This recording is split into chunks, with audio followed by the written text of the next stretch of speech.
The howling wind rattled the frost-covered windows of Sophia Larson's cabin as she stared at the empty pantry shelves, her stomach twisting with hunger and fear.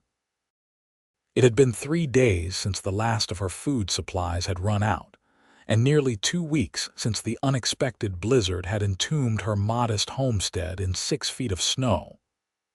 Winter in Hamilton, Nevada had never been so merciless, not in all her 22 years of life. Sophia rubbed her chilled hands together, her breath forming small clouds in the frigid air of the cabin. The fire in the hearth was dwindling, fed by the last of her firewood. She'd been carefully rationing it, burning only enough to keep from freezing to death. Her parents had taught her well about surviving the harsh western winters, but they couldn't have prepared her for this trapped alone, with no way to reach town and no one knowing she needed help. "Just hold on," she whispered to herself, her voice raspy from disuse. "Someone will come. Someone has to come." She'd moved to this remote plot of land after her parents died of influenza last spring. Their small ranch had been everything to them, and now it was all she had left. She couldn't bear to sell it, despite the townspeople's warnings about a woman living alone so far from civilization. In 1873, the West was still wild and untamed, and lone women were considered easy targets. Sophia crossed to the window, clearing a small circle in the frost with her sleeve. Outside, the world was a blinding white expanse, beautiful and deadly. Hamilton lay 5 miles to the east, but it might as well have been 500. No horse could navigate through such deep snow, and no person could walk it without freezing to death. Her stomach cramped painfully, reminding her of her dire situation. 3 days without food was beginning to take its toll. She'd melted snow for water, but that only solved one problem. She glanced at her father's rifle mounted above the fireplace. There was nothing to hunt, and even if there were, she couldn't venture outside in this storm. As darkness fell, Sophia wrapped herself in every blanket she owned and curled up near the dying embers of the fire. Sleep came in fitful bursts, interrupted by hunger pangs and the constant howling of the wind. Her dreams were filled with memories of warm meals at her parents' table and the sound of her mother's laughter. Morning brought no relief. The snow continued to fall, and Sophia's strength was waning. She'd searched every container, every nook and cranny of her small cabin for anything edible. There was nothing left but a few coffee grounds and a pinch of salt. By midday, desperation had set in. Sophia found herself staring at the leather of her old boots, wondering if they could be boiled down to something she could consume. Her father had once told her of trappers who survived by eating their moccasins. The thought made her stomach turn, but starvation was beginning to seem like a worse alternative. Just as she was about to take a knife to the worn leather, a sound cut through the howling wind, something different from the constant moaning of the storm. It came again, more distinct this time. A human sound. A shout. Sophia scrambled to her feet, nearly falling as a wave of dizziness swept over her. She staggered to the window, wiping frantically at the frost. Outside, through the swirling snow, she caught a glimpse of movement. A dark shape fighting against the white backdrop of the storm. "Hello," she screamed, her voice breaking. She rushed to the door, fumbling with the frozen latch. "I'm here, I'm in here." The door wouldn't budge, ice had sealed it shut. She pounded her fists against it, ignoring the pain that shot through her hands. "Please, help me." There was a moment of terrible silence when she thought she'd imagined it all. Then came a thunderous crash against the door, causing her to stumble backward. Again and again, something heavy slammed against the wood. Sophia watched, wide-eyed, as the door began to splinter. With one final, mighty crash, the door burst open, and a mountain of a man nearly fell into her cabin. Snow swirled around him, and for a moment he looked like some mythical winter creature emerging from the storm. Then he straightened, pushing back the hood of his snow-covered coat. "Madam," he said, his voice deep and steady despite his labored breathing, "are you all right?" Sophia stared at the stranger, taking in his frost-covered beard, the concern in his intense blue eyes, and the large pack strapped to his back. Words failed her as relief washed over her in an overwhelming wave. Her knees buckled, and the last thing she remembered was the stranger lunging forward to catch her before she hit the floor. When Sophia regained consciousness, the first thing she noticed was warmth. Real warmth, not the desperate huddling under blankets she'd grown accustomed to. The fire in the hearth blazed cheerfully, and the cabin was filled with the unmistakable aroma of cooking food. She blinked, trying to orient herself. She was lying on her bed, covered in blankets, including one she didn't recognize, thick and woolen, with a pattern she'd never seen before. "You're awake." The deep voice startled her. She turned to see the stranger sitting at her small table, watching her with careful eyes. In the light, she could see him more clearly. He was younger than she'd first thought, perhaps late 20s or early 30s. His beard was dark brown, as was his hair, which curled slightly at the ends. His face was weathered by the elements but handsome in a rugged way. "Who are you?" Sophia managed, her voice barely above a whisper. He stood and approached slowly, as if afraid of frightening her.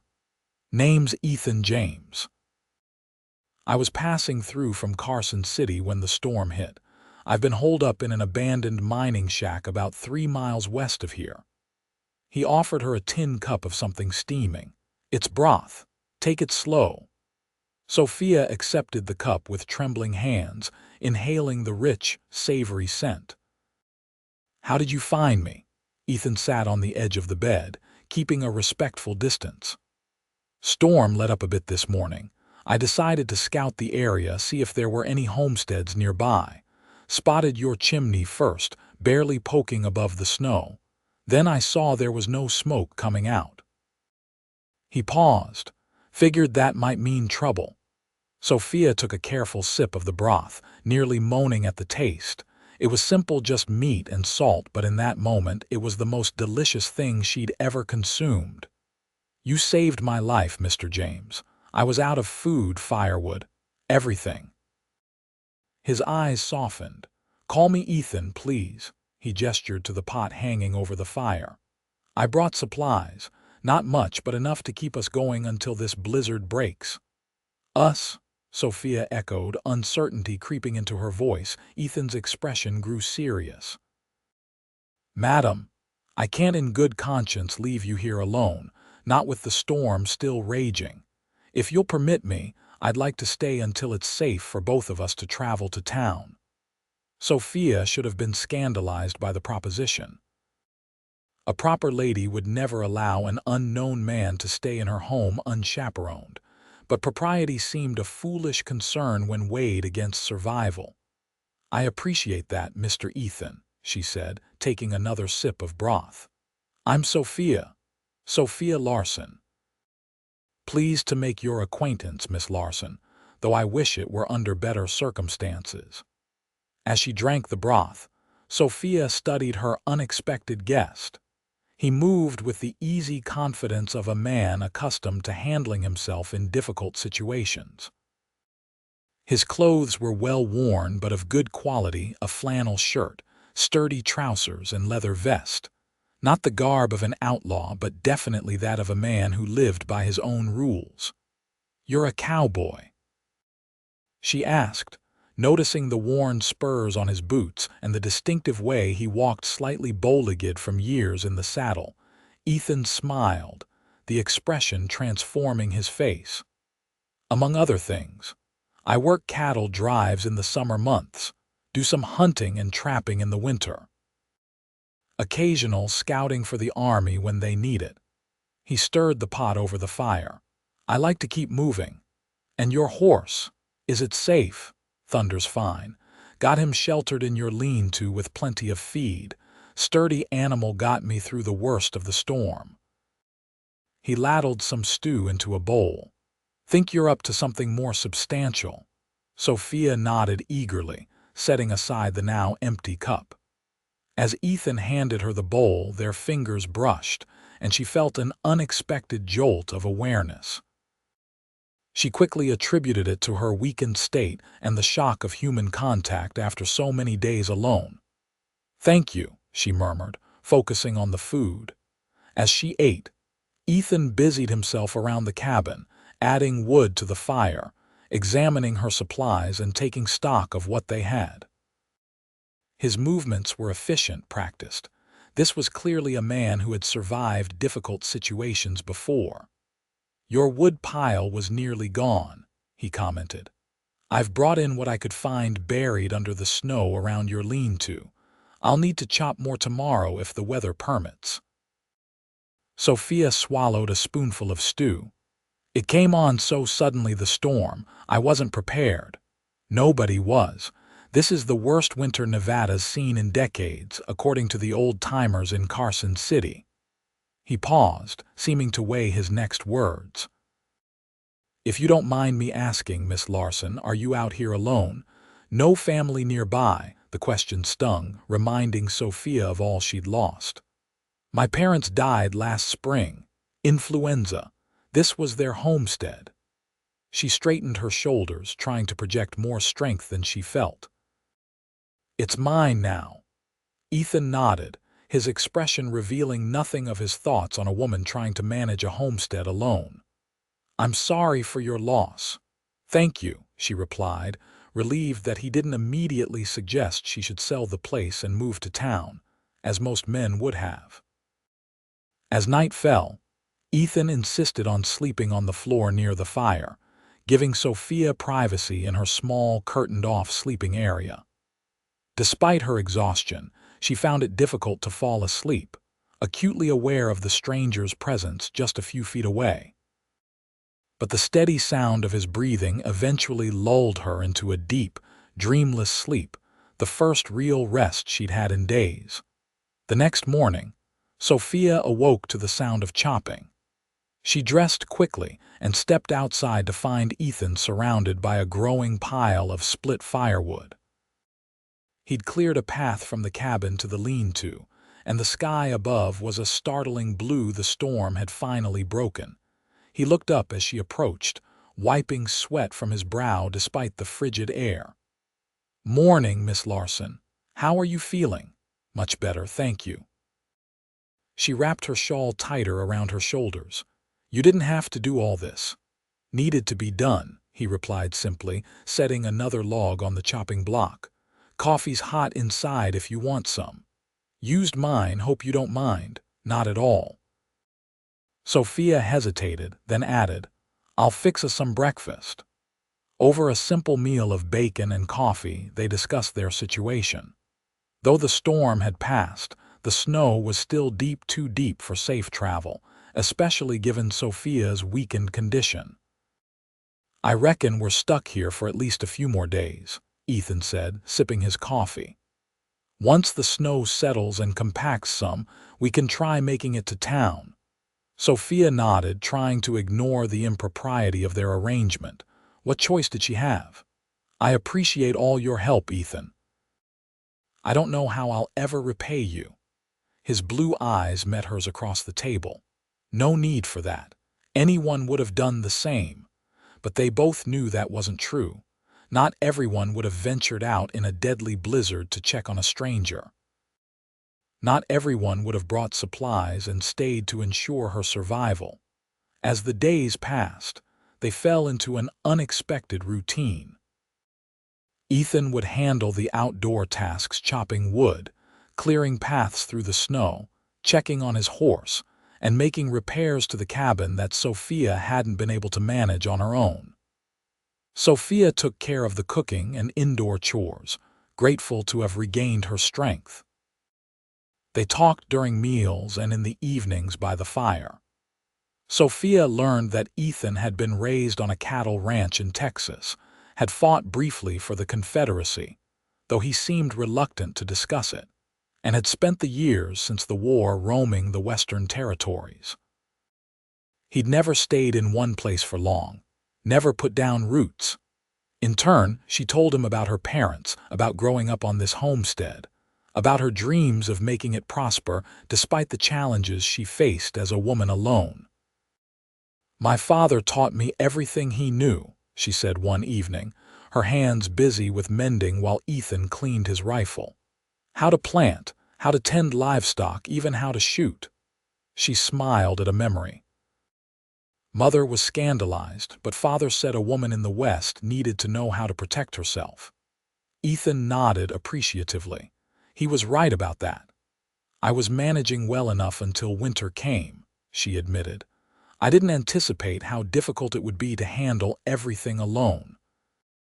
Ethan was quiet for a moment, his hand still on the gun barrel. "It's a hard life out here, even for a family, for one person." He left the thought unfinished.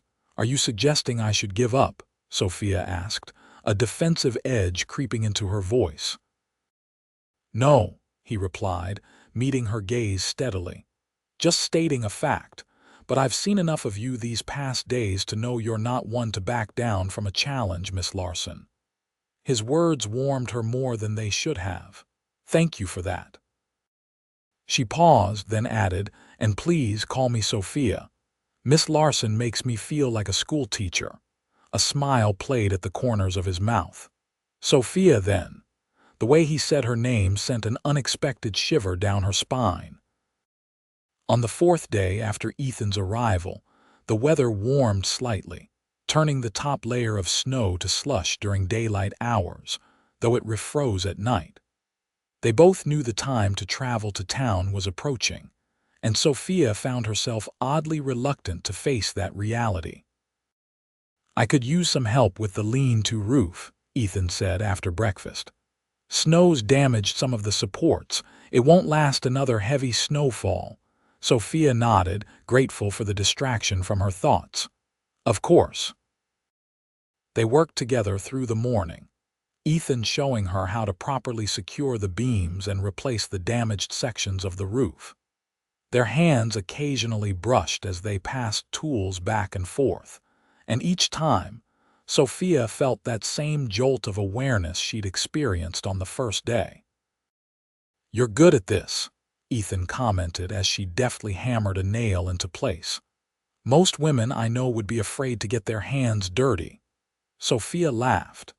"I've never been most women, much to my mother's dismay.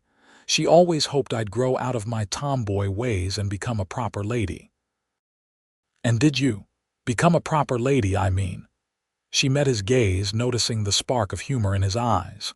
"What do you think?" "I think," he said slowly, "that you're exactly the kind of woman the West needs more of. Strong, capable, unafraid."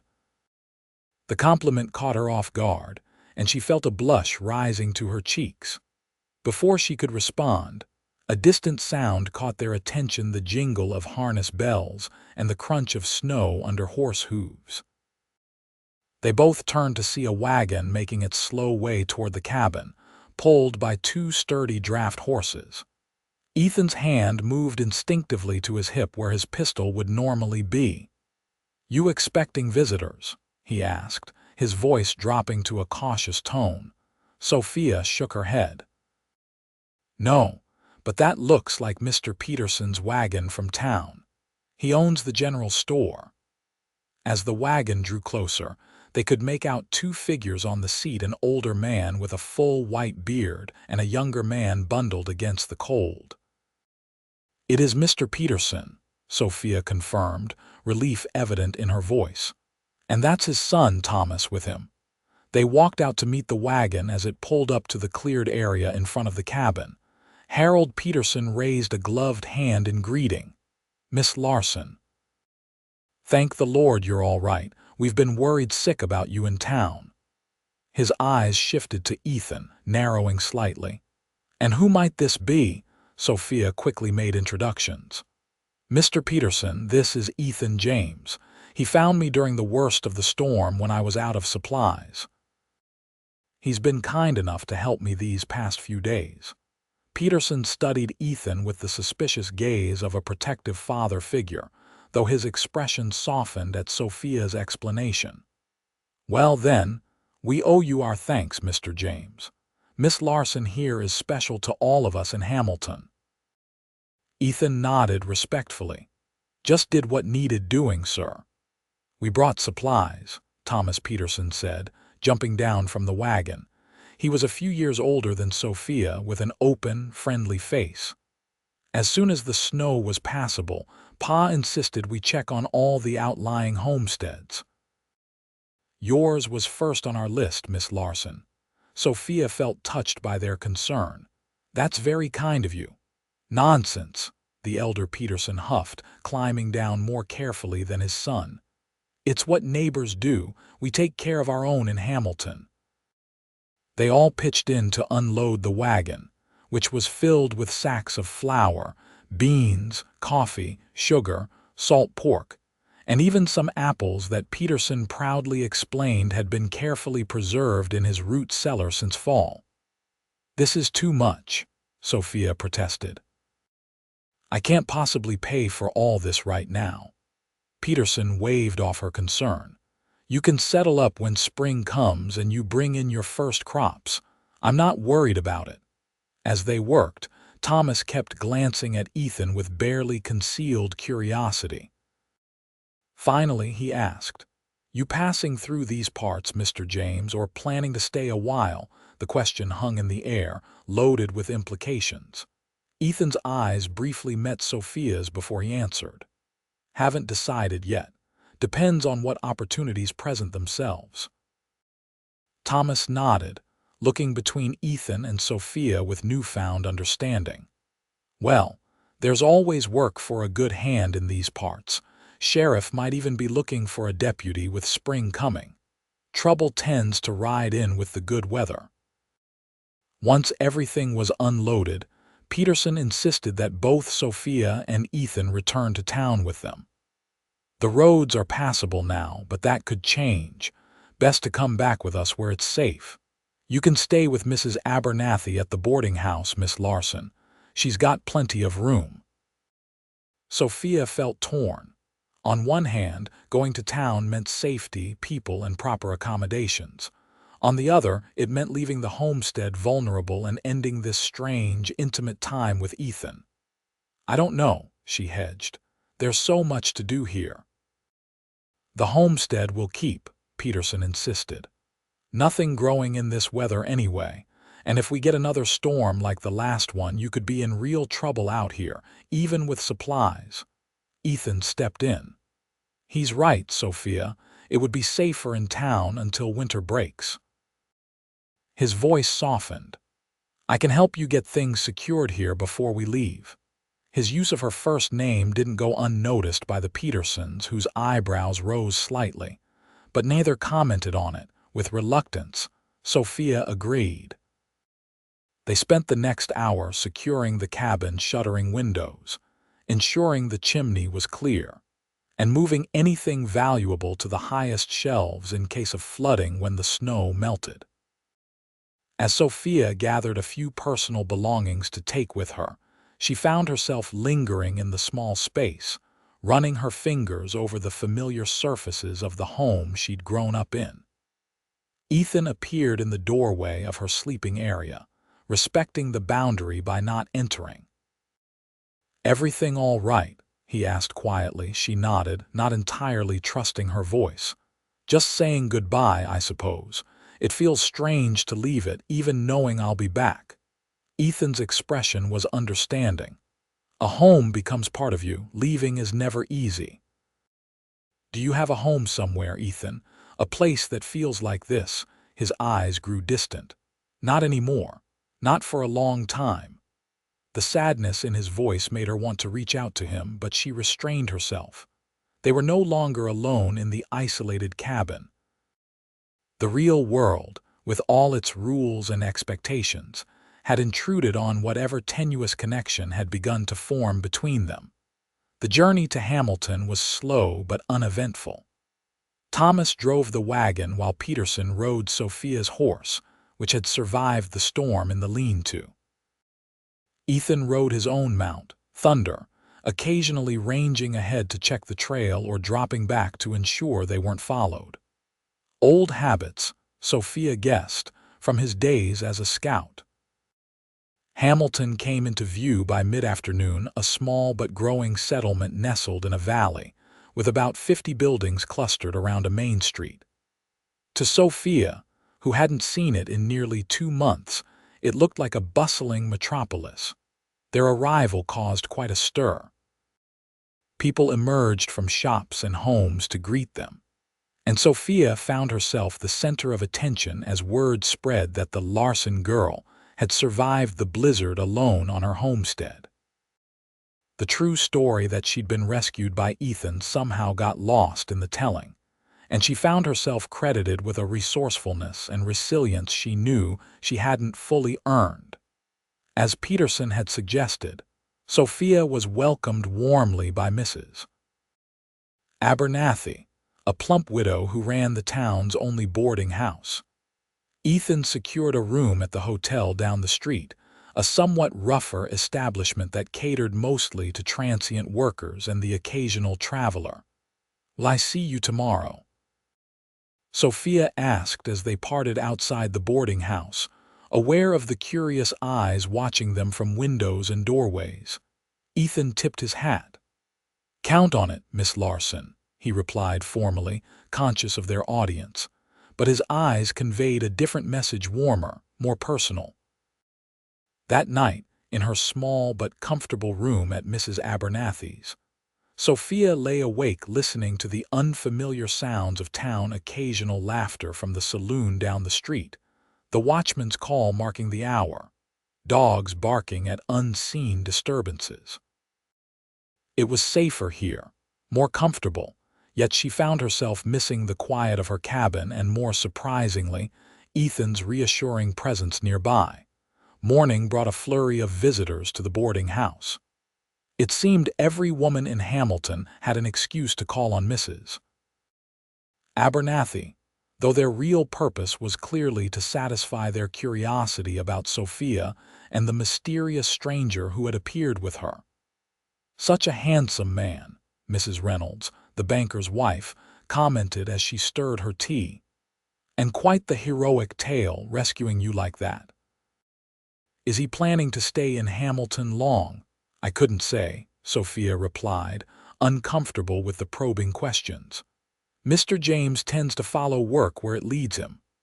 "Well," said Mrs. Thompson, the minister's wife, "a man like that should settle down. The West needs good, strong men who aren't afraid to do what's right." She gave Sophia a significant look. "And it needs good women to civilize them." Sophia managed a noncommittal smile, relieved when Mrs. Abernathy announced that lunch was ready, effectively ending the interrogation. Later that afternoon, as promised, Ethan came to call. He'd clearly made an effort with his appearance. His hair was neatly combed, his beard trimmed, and he wore a clean shirt under his usual vest. Sophia felt a flutter in her chest at the sight of him standing awkwardly in Mrs. Abernathy's parlor, hat in hand. "Miss Larson," he greeted her formally, "I was hoping you might accompany me for a walk around town. That is, if you're feeling up to it." Mrs. Abernathy, who had been pretending to dust nearby, beamed approvingly. "What a lovely idea. The fresh air will do you good, dear. Just be sure to wear your heavy coat, it's still quite cold out." The streets of Hamilton were muddy from melting snow, but wooden walkways provided relatively clean passage in front of most businesses.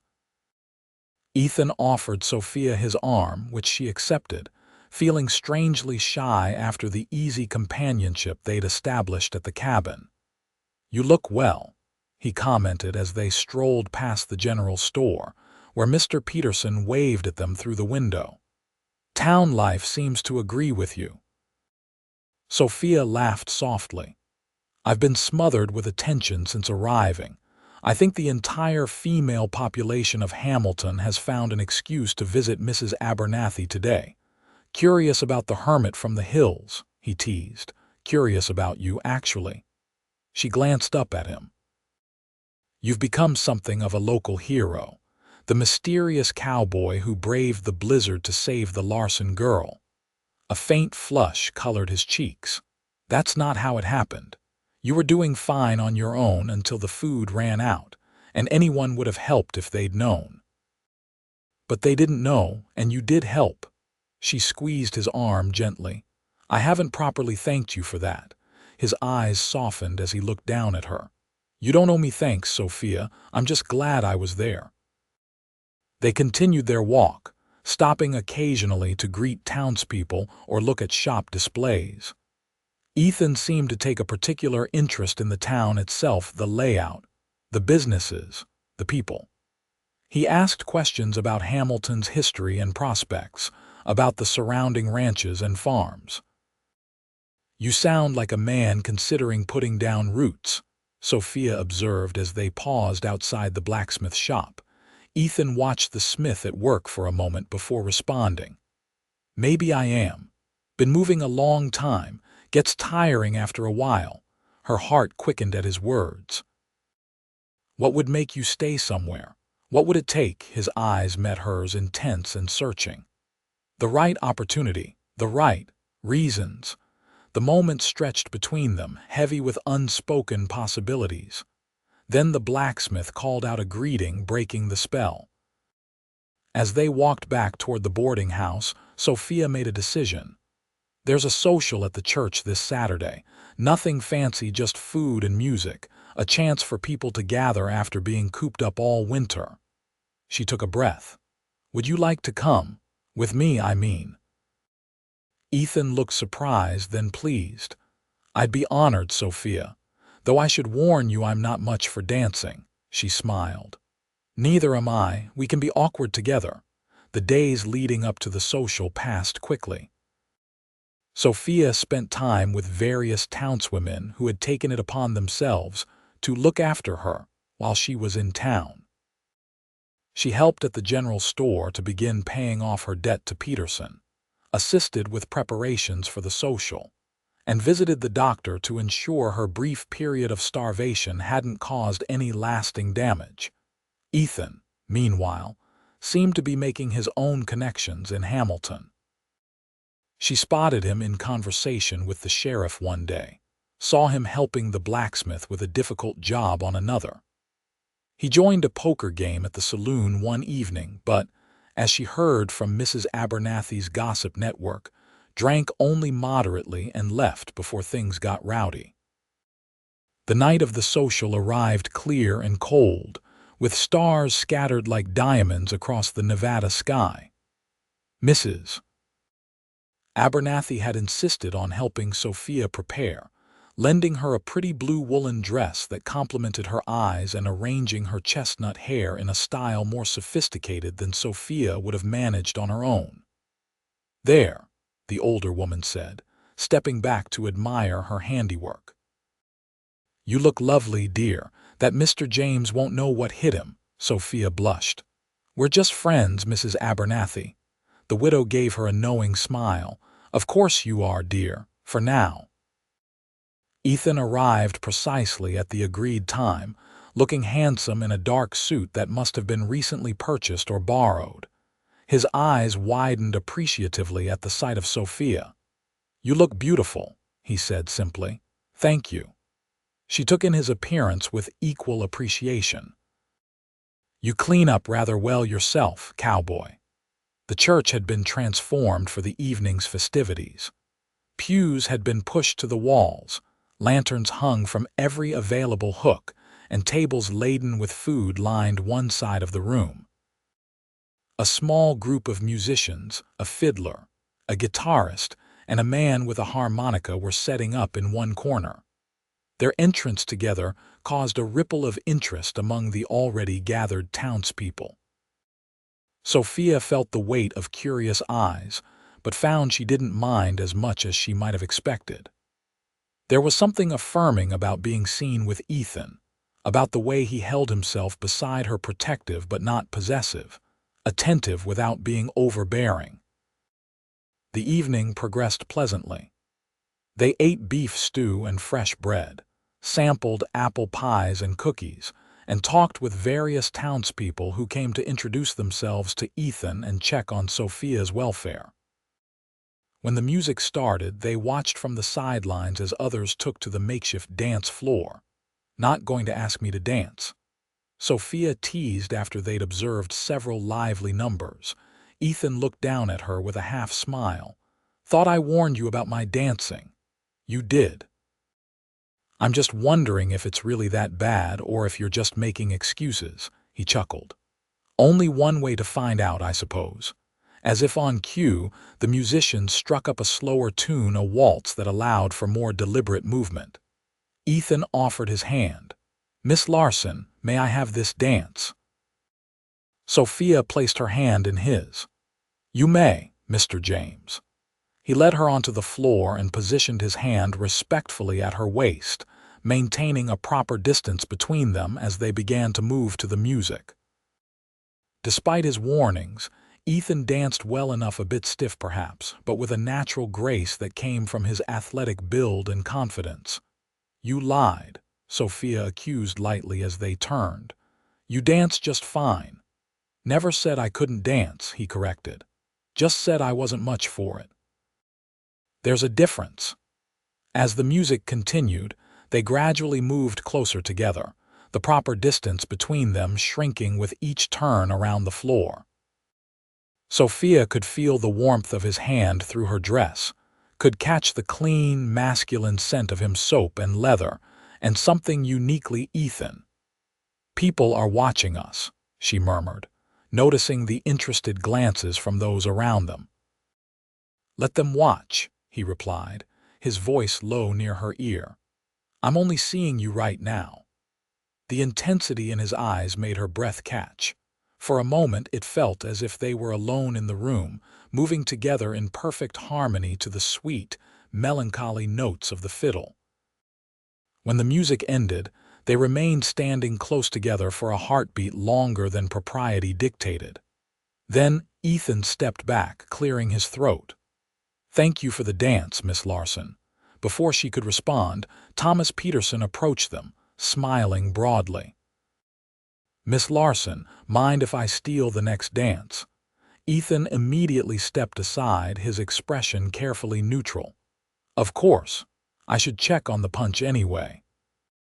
As Ethan walked away, Thomas took his place for the next dance, a livelier tune that required more concentration and left less room for conversation. But Sophia's eyes kept finding Ethan across the room, where he stood talking with Sheriff Callahan, occasionally glancing her way. By the time the social ended, the temperature had dropped further, and their breath formed clouds in the night air as they walked back toward the boarding house.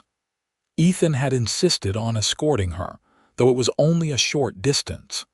"Did you enjoy yourself tonight?" Sophia asked, shivering slightly despite her heavy coat. Ethan nodded. "More than I expected to. It's been a long time since I attended anything like that." He glanced down at her. "You're cold. Here." He unwound his scarf and gently wrapped it around her neck, his fingers brushing against her chin. "Thank you," she said, grateful for both the warmth and the gesture. "For everything, Ethan. These past 2 weeks have been unexpected." They reached the boarding house steps and paused. The street was deserted, the town quiet except for distant piano music from the saloon. "Sophia," Ethan began, then hesitated, seeming to struggle with his words. "I've been thinking about what happens next." Her heart beat faster. "And what have you decided?" "I haven't exactly. That's the thing." He ran a hand through his hair, a rare gesture of uncertainty from this usually composed man. "I came to Nevada with no plans to stay, just passing through like always, but now." "Now," she prompted when he fell silent. "Now I find myself wondering what it might be like to stop moving for a while." His eyes held hers. "To find a place worth staying for, people worth staying for." The implication hung in the night air between them. Sophia took a small step closer to him. "Hamilton could use a man like you," she said softly, "and I could use your help with the homestead when spring comes, if you were inclined to offer it.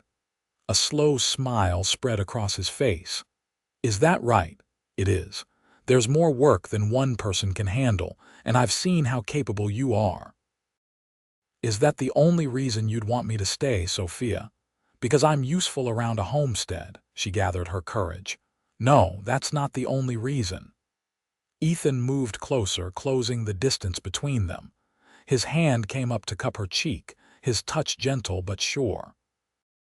I'd like to kiss you, Sophia Larson, if you'd permit it. Her answer was to rise on her tiptoes and press her lips to his. The kiss was tender, tentative at first, then deepening as Ethan's arm slipped around her waist, drawing her closer. His beard was soft against her skin, and his lips were warm despite the cold night air. When they finally parted, Sophia felt breathless, her heart racing. Ethan's eyes were dark with emotion as he looked down at her. I should go, he said reluctantly, before Mrs. Abernathy comes out with her broom to chase me off her porch. Sophia laughed softly. Probably wise. She hesitated, then asked, Will I see you tomorrow? Try keeping me away, he replied with a smile. He kissed her once more, briefly but with promise, then stepped back. Good night, Sophia. Good night, Ethan. She watched him walk away, her fingers touching her lips where his had been. Only when he turned the corner did she enter the boarding house, where Mrs. Abernathy was suspiciously absent from her usual evening post in the parlor, a discretion Sophia appreciated. In her room, Sophia unwound Ethan's scarf, holding the soft wool to her face and inhaling his scent. Everything was happening so quickly, yet it felt right in a way that defied explanation. Perhaps it was the intensity of their first meeting. Life and death situations had a way of stripping away pretense and revealing true character. Or perhaps it was simply that Ethan James was exactly the kind of man she'd been waiting for without realizing it. The next morning brought unexpected news. Sophia was helping Mrs. Abernathy with breakfast when Sheriff Callahan arrived, looking grim. Morning, ladies, he said. Accepting the cup of coffee Mrs. Abernathy immediately offered. Miss Larson, I was hoping I might have a word with you. Sophia's stomach tightened with apprehension. Of course, Sheriff. Is something wrong? Callahan glanced at Mrs. Abernathy, who took the hint and excused herself to check on the biscuits. It's about Ethan James, the sheriff said once they were alone. How well do you know him exactly? We only met during the blizzard, Sophia admitted. But he saved my life, Sheriff. He's a good man. Callahan nodded slowly. I don't doubt he helped you, Miss Larson, and he seems decent enough. But I received a telegram this morning from the marshal in Carson City. There was a bank robbery there 3 weeks ago, just before the blizzard hit. 2 men were involved. One was caught, but the other escaped with most of the money. Sophia felt the blood drain from her face. And you think Ethan? I'm not saying that, Callahan said quickly. But the timing of his arrival here, right after the storm that would have prevented any pursuit, it's concerning.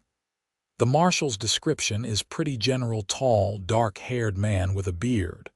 Could be half the men in Nevada, but I need to question him at least. This is absurd, Sophia protested.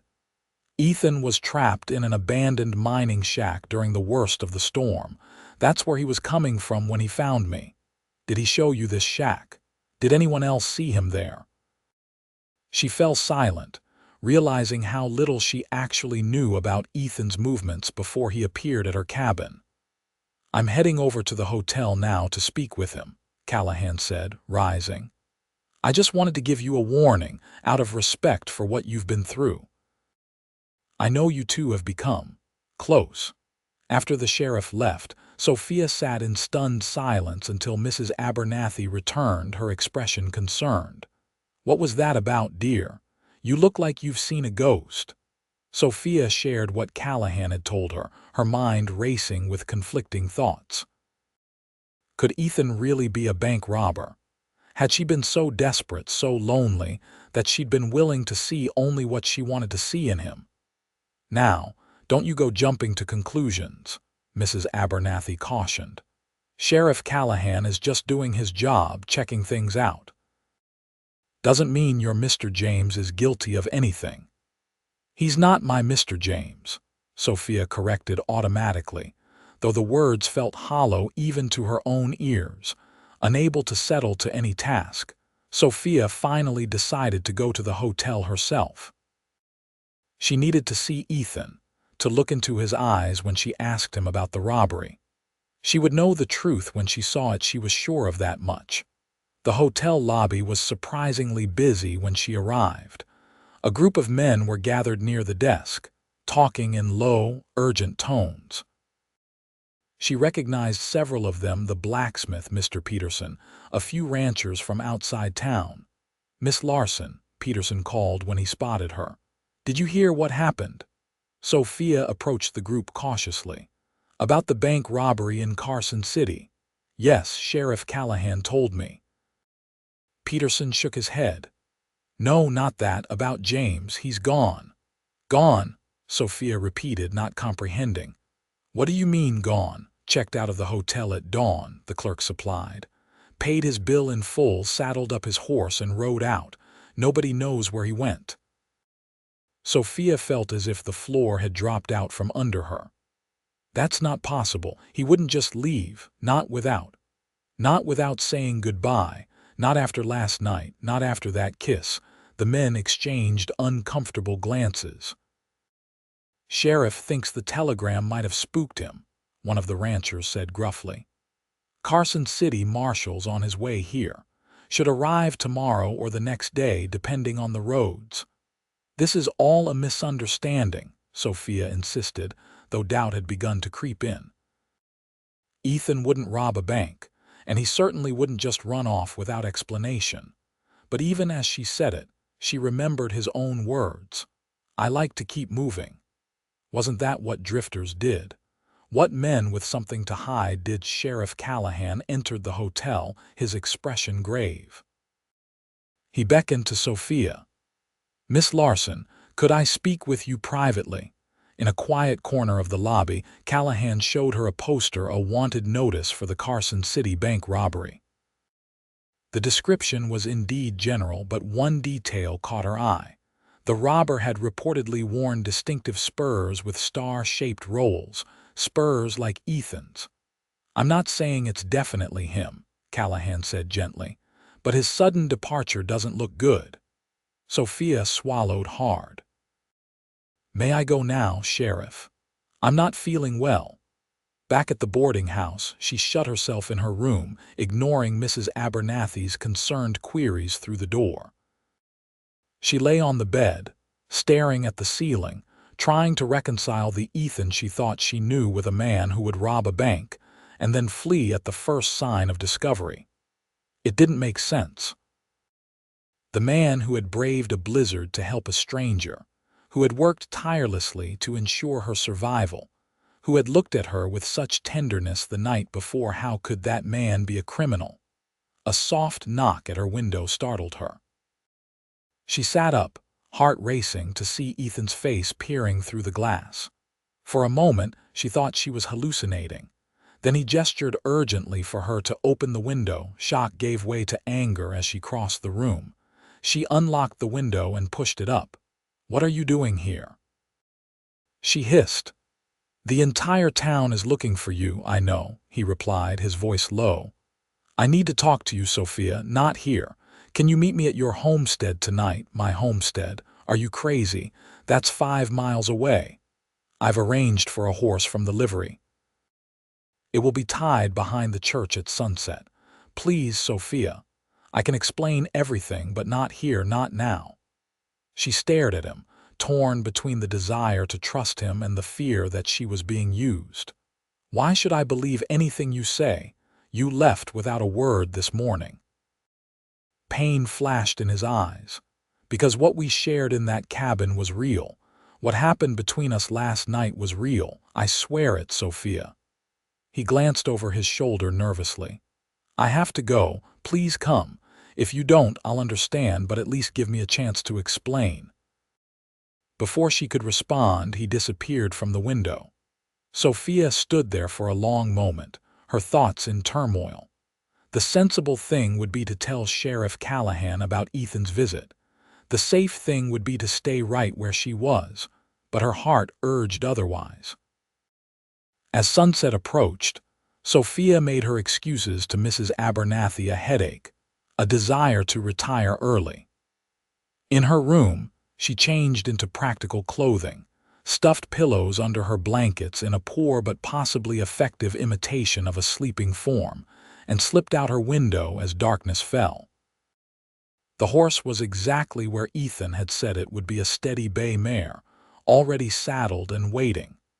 Sophia mounted quickly and guided the horse away from town using back routes to avoid being seen. The ride to her homestead was tense. Every sound in the darkness seemed magnified: the creak of leather, the soft footfalls of the horse, the occasional cry of a night bird. The moon provided just enough light to follow the trail, though in places the melting snow had turned to treacherous mud that slowed her progress. As the cabin came into view, Sophia saw a light inside, the warm glow of a lamp or fire. Ethan was already there, waiting for her. She approached cautiously, tying the horse beside Ethan's mount at the lean-to. The cabin door opened before she reached it, and Ethan stood framed in the doorway, his expression a mixture of relief and apprehension. "You came," he said simply. "I want the truth, Ethan, all of it."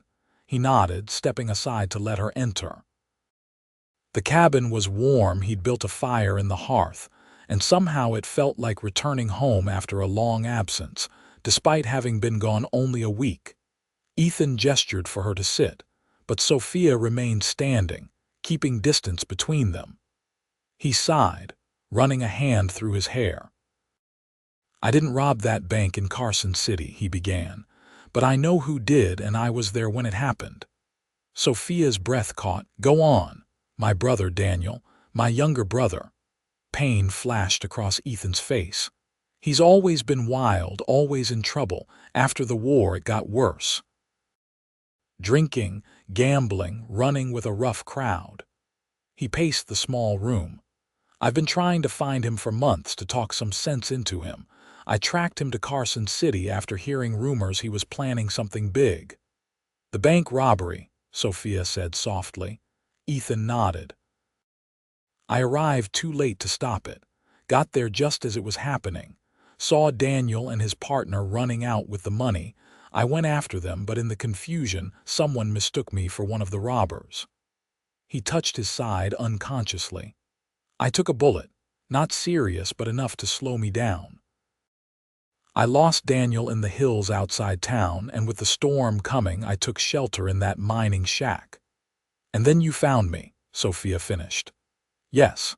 By then, my wound had mostly healed, just sore, nothing more, and finding you.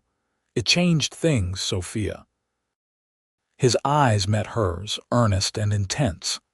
"Being here with you, helping you, talking with you. For the first time in years, I felt like I was exactly where I was supposed to be. If that's true, why did you run this morning?" "Because the marshal knows me. Not as a criminal, but as Daniel's brother. I've crossed paths with him before, looking for Daniel. If he sees me here, he'll assume I'm either working with Daniel or hiding him." Ethan's expression grew desperate. "I'm not running from the law, Sophia. I'm trying to find my brother before the law finds him. He's facing a hanging offense." Sophia studied his face, searching for any sign of deception. "You could have told me this from the beginning. Why didn't you?" "At first, it wasn't relevant. You needed help, not my family troubles. Later." He hesitated. "Later, I was afraid. Afraid you'd look at me differently if you knew the truth about my family. Afraid you'd think I was no better than Daniel." The raw honesty in his voice made something in Sophia's chest tighten. She wanted to believe him. God, how she wanted to believe him. "Your spurs," she said suddenly. "They match the description of the bank robbers." Ethan nodded grimly. Because they were originally mine. I gave them to Daniel last year for his birthday. They were our father's before that. He reached into his saddlebag and pulled out a folded letter. This came for me at the hotel this morning. It's from Daniel. He handed it to Sophia. Read it. The letter was brief and scrawled in a hand similar to Ethan's but less controlled. Ethan, I heard you were looking for me. Well, now I'm looking for you. I'm in bad trouble. Parker double-crossed me, took all the money. He's going to pin it all on me. I need your help. Meet me at Walker's Ridge, you know the place. Come alone. Your brother, Daniel Walker's Ridge, is about 20 miles northwest of here, Ethan explained. It's where we used to camp when we were boys, traveling with our father. Daniel knows I'll remember it. Sophia looked up from the letter. So you're going to him? I have to. He's my brother. And if what he says is true, he doesn't even have the money. His partner betrayed him. Or it's a trap, Sophia countered. What if Parker is using this to lure you in? Or what if Daniel is lying? Ethan's expression was resolute. It's a risk I have to take. Daniel's all the family I have left. Sophia paced the small cabin, trying to process everything. Part of her still feared this was an elaborate lie, that Ethan was manipulating her emotions to escape justice. But a stronger part, the part that had observed his character over their days together, the part that had felt the truth in his kiss, believed him. What happens if you find Daniel? She asked finally. What's your plan? Convince him to return the money if he has it, or help me find Parker if he doesn't. Then turn himself in. It's his only chance at leniency. Ethan's eyes were troubled. It won't be easy. Daniel's never been one to face consequences. And afterward? What happens to you? He moved closer to her, his gaze never leaving hers. That depends on whether I have someone to come back to. The question hung in the air between them, unspoken but clear. Sophia took a deep breath. I'm coming with you. Ethan's eyes widened in surprise. Absolutely not. It's too dangerous. I don't care. You saved my life, Ethan. Now it's my turn to help you. She lifted her chin stubbornly. Besides, 2 people looking for your brother will be more effective than 1, and if it is a trap, you'll need someone to watch your back. Sophia, these men are dangerous. This isn't your fight, isn't it? She challenged. You made it my fight when you dragged me into the middle of it, when you kissed me. Her voice softened. When you made me care about you. Ethan's resistance visibly wavered. You realize what this means. We'd be leaving tonight without telling anyone. They'll think you've run off with a suspected criminal. Your reputation, my reputation, is the least of my concerns right now. She met his gaze steadily. I know what I'm risking, Ethan. I also know what I'm fighting for. For a long moment he studied her face, seeming to measure her determination. Finally he nodded. All right, but we do this my way. You follow my lead, stay close, and if I tell you to run, you run. No arguments. Agreed, Sophia said, relief flooding through her. When do we leave? First light. We'll need supplies for the journey. He glanced around the cabin. And we should leave a note, not explaining everything, but enough to let people know you left willingly. I don't want them thinking I kidnapped you on top of everything else. They spent the next few hours preparing. Ethan checked and loaded his weapons while Sophia gathered food, water, and other necessities. They worked in comfortable synchronicity, as they had during their days snowed in together. As they made ready to get a few hours' sleep before their dawn departure, Ethan caught Sophia's hand. Thank you, he said simply, for believing in me when you had every reason not to. She squeezed his hand. You believed in me first. You saw strength in me when I couldn't see it in myself. He drew her closer, his free hand coming up to cup her cheek. Sophia Larson, you are the strongest person I've ever known, and the most beautiful. His eyes searched hers. I'm falling in love with you. I need you to know that before we ride into whatever awaits us. Her heart swelled at his words. I'm falling in love with you too, Ethan James. Enough to risk everything on the belief that you're exactly who I think you are, a good man trying to do right by the people he loves. Their kiss was different from the one they'd shared the night before, deeper, more urgent, filled with the knowledge of the uncertain path ahead. Sophia felt herself responding with a passion that surprised her, her body melting against his as his arms encircled her. When they finally parted, both breathless, Ethan rested his forehead against hers. "We should rest," he murmured, though his eyes conveyed a different desire. Sophia nodded, reluctantly stepping back. "You're right. We have a long journey ahead."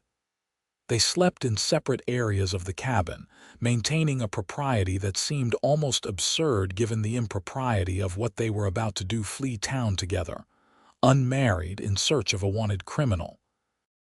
But both understood that crossing that final boundary would complicate an already complex situation.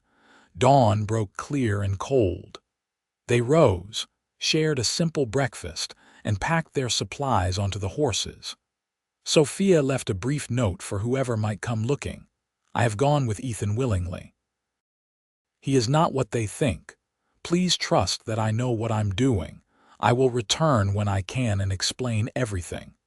Sophia, with one last look at the cabin that had been both her prison and her salvation, Sophia mounted her horse. Ethan rode beside her, his expression determined. "Ready?" he asked. She nodded. "Ready." Together they rode northwest toward Walker's Ridge and whatever fate awaited them there. The journey to Walker's Ridge took them through increasingly rugged terrain. They kept off the main trails, wary of running into either law enforcement or potential enemies. Ethan proved to be a skilled guide, navigating by landmarks and the position of the sun. As they rode, he told Sophia more about his brother, a bright, charismatic boy who had always chafed against rules and authority. Their father, a former Texas Ranger turned rancher, had tried to instill discipline in both his sons, with mixed results. "Daniel idolized our father," Ethan explained as they watered their horses at a small stream, "but he couldn't live up to his expectations. When Pa died during the war, something in Daniel broke. He blamed himself for not being there." "Where was he?" Sophia asked. "Running with a gang of horse thieves in Oklahoma Territory. I was the one who brought the news to him." Ethan's expression darkened at the memory. "Found him drunk in a saloon, pockets full of stolen money. I tried to bring him home, but he wouldn't come, said there was nothing to go back to." "And you? Where have you been all these years?" Ethan mounted his horse, signaling it was time to move on. "Drifting. Working cattle drives, scouting, whatever honest work I could find. And always looking for Daniel, trying to pull him back from the edge before it was too late." He looked at her sadly. "I haven't done a very good job of it, as you can see." "You haven't given up on him," Sophia pointed out as they continued riding. "That counts for something." By late afternoon, they reached the foothills leading up to Walker's Ridge. Ethan grew more alert, his hand occasionally dropping to the pistol at his hip as he scanned their surroundings. "We should make camp soon," he said. "Approach the ridge in the morning when we're rested and have better visibility." They found a sheltered spot among some rocks, with a clear view of the trail behind them. As Sophia prepared a small fire, careful to keep it low and smokeless as Ethan had instructed, he scouted the area, returning only when he was satisfied they were alone. "No sign of anyone for miles," he reported, accepting the cup of coffee she offered. "But that doesn't mean we're not being watched." Sophia shivered, suddenly very aware of how vulnerable they were out in the open. "Do you think your brother is already at the ridge? If he's coming, he'll be there." Ethan's expression was grim. "The question is whether he's alone." They ate a cold supper, unwilling to risk a larger fire, and spread their bedrolls on opposite sides of the embers. Sophia found it hard to sleep, her mind racing with thoughts of what the next day might bring. Across the dying fire, she could see Ethan was equally restless, his eyes reflecting the occasional spark from the coals. "Ethan," she said softly, "tell me about the life you want, after all this is over." He was quiet for so long that she thought he might not answer. When he finally spoke, his voice was low and reflective. "I want peace, somewhere to call home, land to work with my own hands." He turned to look at her directly. "Someone to share it with. Is that why you were asking all those questions about Hamilton, considering if it might be that place?" "Yes," he admitted. "It seems like good country, good people." His gaze lingered on her face. "And there's someone there worth staying for." Warmth spread through Sophia's chest, despite the chilly night air. "There's room on my homestead for a partner," she said carefully. "Someone who knows cattle, who isn't afraid of hard work.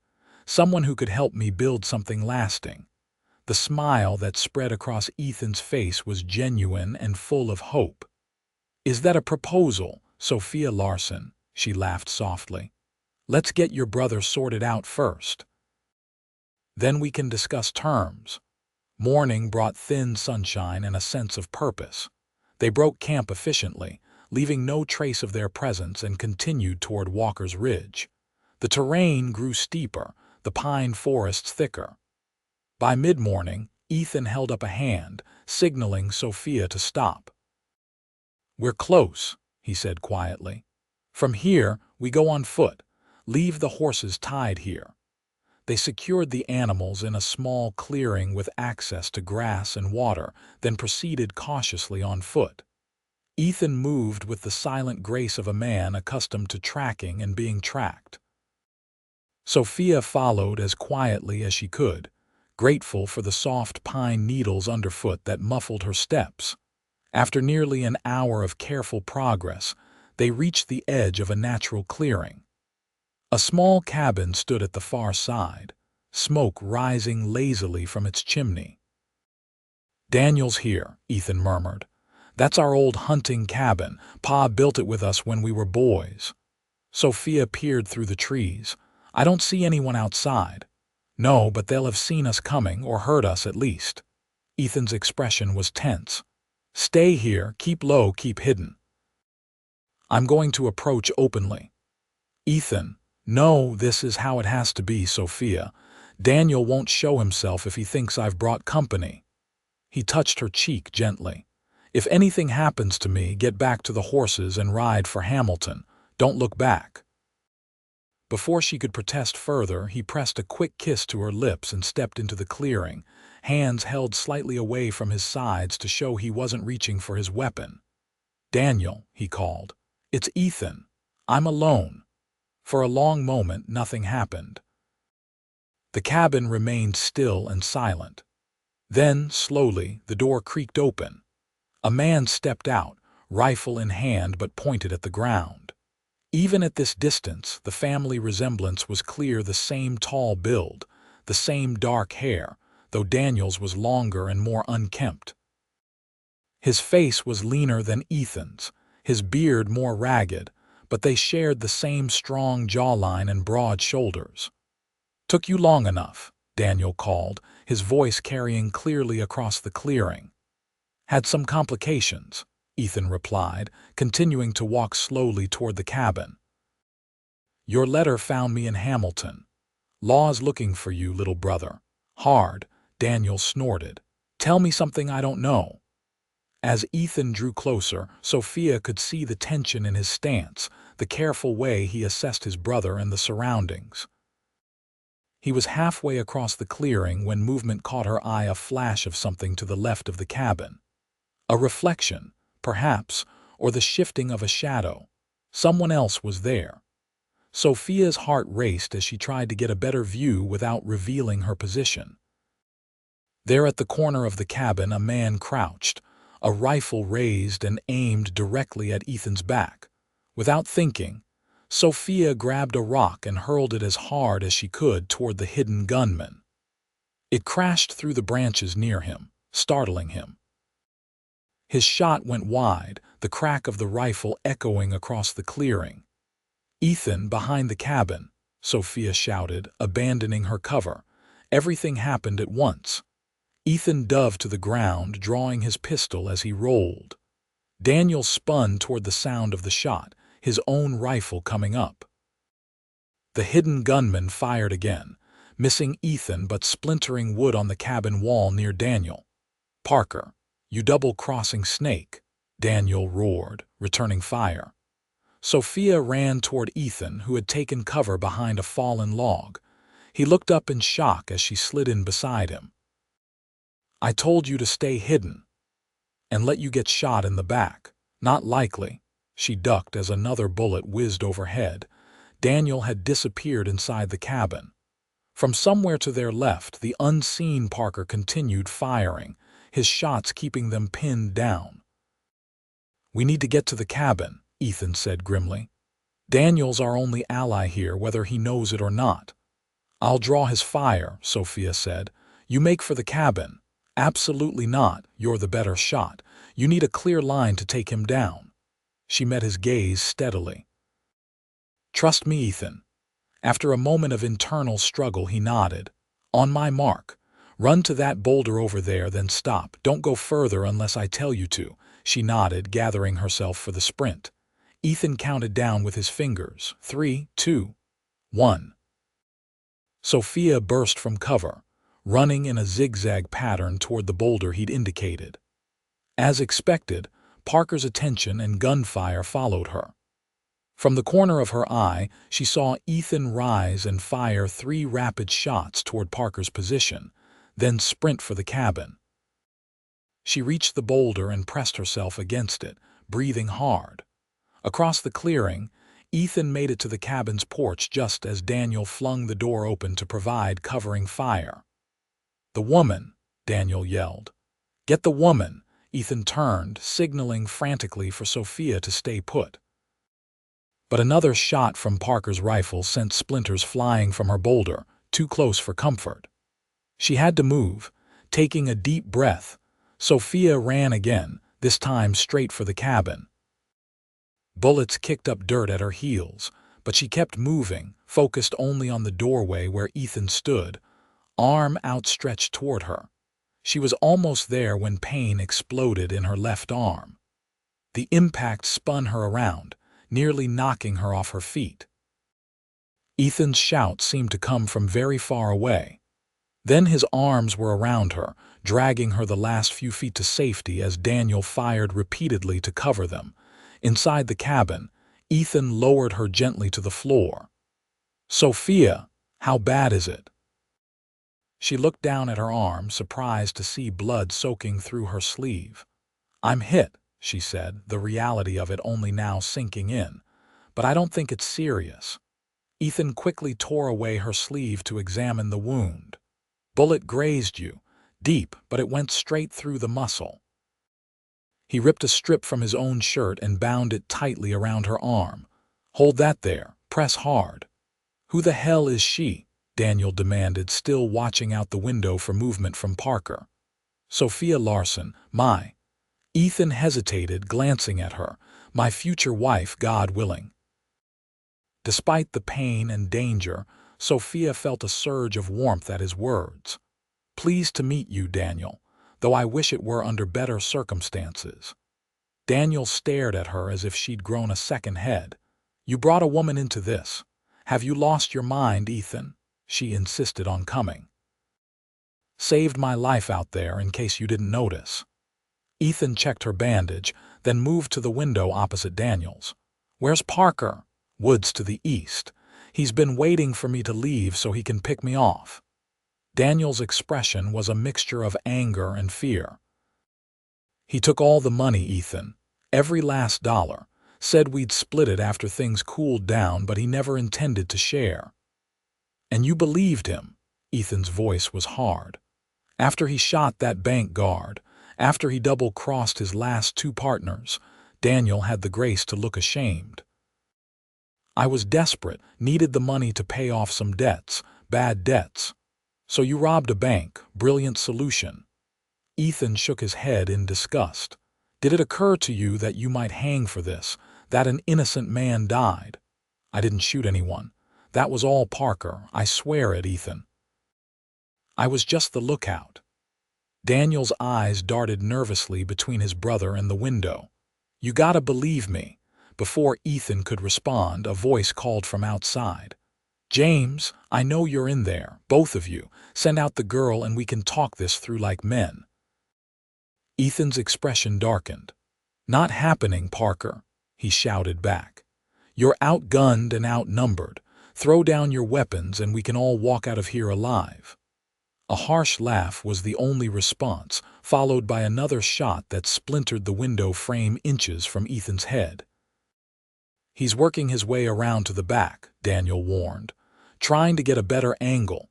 Sophia pressed harder on her wound, ignoring the throbbing pain. What's the plan? Ethan checked his ammunition, his expression grim. Keep him talking. Keep him occupied until I can get a clean shot. He turned to Daniel. You still got that old tunnel Pa dug under the cabin, Daniel nodded. Under the bearskin rug. Comes out about 50 yards into the trees on the north side. Good. I'm going to circle around behind him. Ethan knelt beside Sophia. Stay low, stay away from the windows. Daniel will protect you. I'm coming with you, she insisted. Not with that arm, you're not. His expression softened. I need you safe, Sophia, please. She wanted to argue but knew he was right. She'd be a liability in her current state. Be careful. He kissed her quickly, then turned to his brother. Keep her safe, Daniel. If anything happens to her, I'll kill you myself. Daniel nodded solemnly. You have my word. Ethan moved the bearskin rug, revealing a trapdoor in the floor. With one last look at Sophia, he disappeared into the darkness below. The minutes that followed were among the longest of Sophia's life. Daniel kept watch at the windows, occasionally firing to keep Parker at bay. Sophia sat with her back against the wall, pressing on her wound and listening intently for any sound that might indicate Ethan's fate. He'll be all right, Daniel said suddenly, as if reading her thoughts. Ethan's always been the careful one, the smart one. Unlike his brother. Sophia couldn't keep the edge from her voice. Daniel glanced at her, a wry smile twisting his lips. Yeah, unlike his brother, the family disappointment, he sighed. He told you about me, I guess. Some. Enough to know you've given him plenty to worry about over the years. That's putting it mildly. Daniel fired out the window, then ducked back as a return shot came too close. He deserves better than cleaning up after my messes, always has. Then stop making messes for him to clean up, Sophia said simply. Daniel looked at her with newfound respect. I can see why he likes you, direct, no nonsense. His expression grew somber. Is it serious, between you two? Yes, Sophia replied without hesitation. At least I hope it is. Good. He needs someone to keep him grounded, stop him from wasting his life chasing after me. Daniel peered cautiously out the window. No sign of Parker, and no sign of Ethan either. Anxiety gnawed at Sophia's stomach. How long should this take? Depends on how careful he's being. Ethan won't rush it. A single gunshot rang out, followed by silence. Daniel tensed, his knuckles white on his rifle. Sophia held her breath, straining to hear any sound that might tell her what had happened. Then, footsteps on the porch. Heavy, deliberate footsteps. Daniel moved to cover the door, his rifle aimed and ready. The door swung open slowly. Ethan stood there, dusty and disheveled but very much alive. He held Parker's rifle in one hand. It's over, he said simply. Parker won't be bothering anyone anymore. Relief flooded through Sophia, followed immediately by concern. Did you kill him? No. Ethan entered the cabin, closing the door behind him. Though I might have if he hadn't surrendered. He's tied up outside. Shot him in the leg to slow him down. He looked at Daniel. He says the money's in his saddlebags, all of it. Daniel lowered his rifle, his expression a mixture of relief and apprehension. What happens now, Ethan? Now we take both of you back to Carson City. Parker to face charges for murder, you to return the stolen money and face whatever consequences come. Ethan's voice was firm but not unkind. It's your only chance, Daniel. You turn yourself in, cooperate fully, testify against Parker. With his record and the fact that he fired the fatal shot, you might get a reduced sentence. Daniel swallowed hard, his Adam's apple bobbing. And if I run, then I'll hunt you down myself. Ethan's eyes were sad but resolute. I can't keep doing this, little brother. I can't keep putting my life on hold to save you from yourself. He glanced at Sophia. I've found something worth building a future around. I want you to be part of that future, but not as a fugitive. Not as someone I have to worry about every time there's a knock at the door. For a long moment, Daniel stared at his brother. Then, slowly, he nodded. All right, Ethan, you win. I'll go back with you. He managed a weak smile. Maybe they'll only lock me up for 10 or 20 years. It won't be that long, Ethan assured him. Not if you cooperate, not if I speak for you. He turned to Sophia, his expression softening as he knelt beside her. Let me see that arm. As he carefully examined her wound, cleaning it with water from a canteen and rebandaging it more properly, Sophia studied his face. Despite the tension and danger of the situation, she had never been more certain of her feelings for this man. He was everything she'd ever wanted without knowing it, strong yet gentle, principled yet compassionate, a man who understood duty and honor but also the importance of love and family. Will you really speak for Daniel? She asked softly, so only he could hear. Ethan nodded. He's my brother. For all his faults, all his mistakes, he's still the kid who followed me around the ranch, who cried when our dog died, who tried so hard to make our father proud. He secured the bandage with a gentle touch. Everyone deserves a second chance. Some of us need more than others. Sophia touched his cheek. You're a good man, Ethan James. He turned his head to kiss her palm. I'm trying to be for you, for the life I hope we'll build together. His blue eyes searched hers. If that's still what you want. It is, she assured him, more than anything. The return journey to Hamilton was slow and tense. Parker, his leg bandaged but still clearly painful, rode sullenly tied to his horse. Daniel was not bound but had given his word to Ethan that he wouldn't try to escape. Sophia, her arm properly bandaged with supplies from the hunting cabin, rode beside Ethan, drawing strength from his steady presence. They stopped in a small settlement along the way to send telegrams, one to the Carson City Marshal, informing him of Parker's capture and Daniel's surrender, another to Sheriff Callahan in Hamilton, explaining the situation and clearing Ethan's name. The telegrams were deliberately brief, leaving the full explanations for when they returned in person. As they approached Hamilton 3 days later, Sophia felt a curious mixture of anxiety and anticipation. Would the townspeople believe Ethan's story? Would they accept her choice to ride off with him? And what would happen after Daniel was turned over to the authorities? Sheriff Callahan met them at the edge of town, accompanied by 2 deputies. His expression was guarded but not hostile as they rode up. Mr. James, he greeted Ethan. Your telegram was certainly informative. I see you've brought company. Ethan nodded respectfully. Sheriff, this is Jack Parker, the man who actually robbed the Carson City Bank and murdered the guard, and my brother, Daniel James, who has agreed to surrender himself and return the stolen money. He gestured to the saddlebags strapped to Parker's horse. It's all there, every dollar. Callahan's eyebrows rose. Is that right? He turned to Sophia. And you, Miss Larson, are you all right? Your note caused quite a stir in town. I'm fine, Sheriff, Sophia assured him, conscious of her bandaged arm. It's just a flesh wound. Ethan has taken good care of me. I'll bet he has, Callahan muttered, though without real malice. To Ethan, he said, The marshal from Carson City is still here. Been waiting for word on his fugitives. I expect he'll want to speak with all of you. We're ready to cooperate fully, Ethan replied. My brother has agreed to testify against Parker in exchange for leniency. Callahan nodded. We'll see what the marshal has to say about that. He signaled to his deputies. Take Parker to the jail. Secure him well. That leg wound doesn't mean he can't run.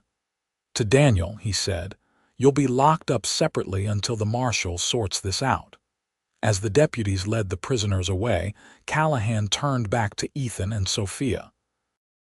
You two have some explaining to do, to me, to the marshal, and to half the town who's been worried sick about Miss Larson here. We understand, Sheriff, Ethan said. We'll explain everything. Callahan's expression softened slightly. For what it's worth, your story about looking for your brother checks out. Marshall confirmed you've been tracking Daniel for months, said you even helped apprehend one of his former associates in Utah Territory last year.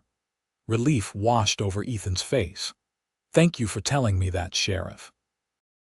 I was worried you might not believe me. Oh, I had my doubts, Callahan admitted, but Miss Larson's note gave me pause. She didn't strike me as the type to run off with just anyone, especially not a bank robber. He looked at Sophia with something like fatherly concern. Though I still think it was mighty reckless of you, young lady. Sophia straightened in her saddle.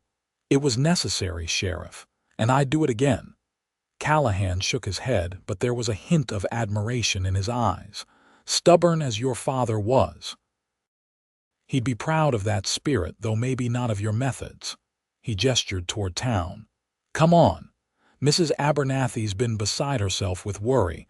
Best go see her first before word spreads that you're back. Mrs. Abernathy's reaction upon seeing Sophia was everything they'd expected: relief, tears, scolding, and finally, grudging acceptance of their explanation. When Sophia explained about her injury, the older woman insisted on examining it herself, declaring Ethan's bandaging work passable for a man. The meeting with Marshal Brennan was more formal but ultimately positive. The marshal, a grizzled veteran of law enforcement in the territories, had indeed been familiar with Ethan's search for his brother and quickly corroborated his story. James has been tracking his brother for over a year, Brennan confirmed to Callahan. Nearly caught him twice, helped us apprehend another member of the gang Daniel had been running with. He nodded respectfully to Ethan. Good work bringing them both in. Parker's been wanted in 3 territories. The reward money is yours by rights. Ethan shook his head. I don't want it. Use it to compensate the family of the guard who was killed. Brennan nodded approvingly. As for Daniel James, given that he surrendered voluntarily, is returning the money, and is willing to testify against Parker, I'll recommend leniency to the judge. No guarantees, but he's looking at years, not a rope. Thank you, Marshal, Ethan said, relief evident in his voice. That's all I can ask. In the days that followed, Sophia and Ethan's story became the talk of Hamilton. Initial suspicion gave way to romantic fascination as details of their adventure spread, embellished with each telling. By the time the marshal departed with his prisoners, taking both Parker and Daniel to Carson City to await trial, Sophia and Ethan had been transformed in town gossip from foolish fugitives to heroic figures who had brought dangerous criminals to justice. It's ridiculous, Sophia said to Ethan as they walked along Hamilton's Main Street nearly a week after their return. Mrs. Thompson stopped me today to say she's using our story as the basis for her Ladies' Reading Circle's next dramatic production. Ethan laughed, the sound warming Sophia's heart. At least they're not running us out of town on a rail. That's something. They had settled into a cautious routine. Ethan had taken a room at the boarding house, a different floor from Sophia's at Mrs. Abernathy's insistence and had begun looking for work in the area. Sophia had returned to helping at the general store while making plans to return to her homestead once the winter fully broke. "I've been thinking," Ethan said as they paused outside the store, "about what happens next." Sophia's heart quickened. "Oh, Daniel's trial is set for next month in Carson City. I should be there for it." He took her hands in his. "But I don't want to leave you, Sophia, not even for a few weeks." "Then don't," she said simply. "Take me with you." His eyebrows rose in surprise. "To Carson City? Why not? I've never been, and—" She hesitated, then pressed on. "And I think we should be married before we go." Ethan's expression transformed from surprise to joy. "Sophia Larson, are you proposing to me?" She laughed, squeezing his hands. "I believe you already did that in a roundabout way when you introduced me to your brother as your future wife. Unless that was just for show." "It wasn't," he assured her, pulling her closer. "I meant every word. I love you, Sophia. More than I thought possible after knowing someone such a short time." "Time is measured differently when you've faced death together," she replied softly. "When you've seen someone at their worst and their best." She looked up into his blue eyes, so full of love and promise. "I love you, Ethan. And I don't want to wait to start our life together." His answer was to kiss her, right there on the main street of Hamilton, uncaring of the watching eyes and whispers. When they finally parted, his smile was radiant. "Then let's not wait. We'll speak to Reverend Thompson today." 2 weeks later, on a clear spring morning with the last of the snow melting from the distant mountains, Sophia Larson became Sophia James in a simple ceremony at Hamilton's small church. The entire town turned out for the occasion, their initial skepticism about the couple now transformed into wholehearted support. Mrs. Abernathy wept openly. Mr. Peterson beamed like a proud father, and even Sheriff Callahan looked pleased as he stood witness for Ethan. After the ceremony, as the townspeople gathered at the hotel for a celebration, Ethan drew Sophia aside. "I have something for you," he said, pulling a small package from his pocket. "A wedding gift." Sophia unwrapped it carefully to find a silver pendant on a delicate chain. The pendant was shaped like a small cabin, with a tiny sapphire set where the window would be, catching the light. "It's beautiful," she breathed, turning it in her fingers. "To remind us where it all began," Ethan said, helping her fasten it around her neck. "In that snowbound cabin where I found not just a woman in need, but the woman I needed." Tears pricked at Sophia's eyes. "I love it, and I love you." Their journey to Carson City for Daniel's trial was their honeymoon of sorts, a time for them to be alone together, away from the curious eyes of Hamilton. They arrived to find Daniel's spirits surprisingly high. The evidence against Parker was overwhelming, and true to his word, Marshal Brennan had recommended leniency for Daniel's cooperation. "The judge is talking 3 years," Daniel told them when they visited him in jail. 3 years, Ethan. I can do that standing on my head." "And then what?" Ethan asked. "What will you do when you get out?" Daniel's expression grew serious. "I've been thinking about that, a lot." He glanced at Sophia, then back to his brother. "I'm done running, done looking for the easy way out. When I get out, I'd like to come to Hamilton, if you'll have me. Learn honest work. Maybe help with that homestead you've been telling me about." The brothers embraced through the bars, a silent understanding passing between them. Later, as they walked back to their hotel, Sophia squeezed Ethan's hand. "You've saved him, you know, given him a reason to change." Ethan shook his head. "He's saving himself, finally, and having family to come back to, that's what's making the difference." He looked down at her with a smile. "Family that now includes you, Mrs. James." The name still sent a thrill through her. "I like the sound of that." They returned to Hamilton after the trial concluded. Daniel's sentence confirmed at 3 years with possibility of early release for good behavior. Spring had fully arrived in their absence, transforming the landscape from white to green, melting the last of the snow from the trails. Their first order of business was returning to Sophia's homestead, their homestead now. The cabin had weathered the winter well, thanks to Ethan's repairs before the evacuation to town. Together, they cleaned and aired it out, making plans for expansions and improvements that would turn it into the home they both envisioned. "We should add another bedroom," Sophia suggested as they sat on the porch one evening watching the sunset, "for when Daniel comes to stay." "And maybe another after that," Ethan added, his arm around her shoulders, "for when our family grows." She leaned into him, contentment washing over her. "I'd like that. Very much." In the years that followed, the James homestead became one of the most prosperous in the Hamilton area. Ethan's knowledge of cattle and horses complemented Sophia's skills with crops and household management. They added onto the cabin as planned, creating a comfortable home that soon rang with the laughter of children. First a son they named Michael, after Sophia's father, then twin daughters, Emily and Elizabeth. Daniel served his sentence with exemplary behavior and was released after just over 2 years.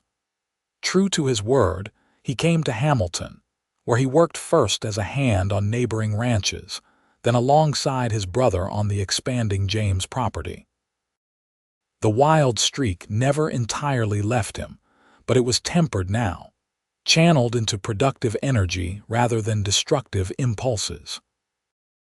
On cold winter nights, when snow piled high outside their windows, Ethan and Sophia would often tell their children the story of how they met, of the desperate days when Sophia was trapped alone, of Ethan's daring rescue, and of their adventure to save Uncle Daniel. The children loved the tale, though Sophia and Ethan carefully edited the more dangerous parts until they were old enough to understand. "It's like something from a book," Michael declared one evening when he was about 8. "Better than a book," Sophia replied, exchanging a loving glance with her husband, "because it's true." Later that night, as they lay together in the bedroom of the home they had built, Ethan traced the lines of Sophia's face with gentle fingers. "Do you ever wonder what would have happened if I hadn't found you that day?" he asked softly. Sophia caught his hand and pressed a kiss to his palm. "Sometimes. But then I remember something my father used to say, that nothing in this world happens by accident. That God puts people in our paths when we need them most. Then I'm grateful he put you in mine," Ethan murmured, drawing her close.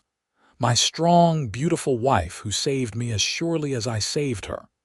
Outside, snow began to fall again, gentle flakes that would blanket their land in white by morning. But inside, there was warmth and food and love in abundance. The cabin that had once been a place of desperation was now the heart of a home, the center of a family, the foundation of a future built on hope and second chances. And as Sophia drifted to sleep in her husband's arms, she knew with absolute certainty that the desperate prayer she had whispered in those dark days, "Someone will come, someone has to come," had been answered in ways she could never have imagined. For in sending Ethan James to break through the snow with supplies and hope, fate had given her not just survival, but a life fuller and richer than she had ever dreamed possible.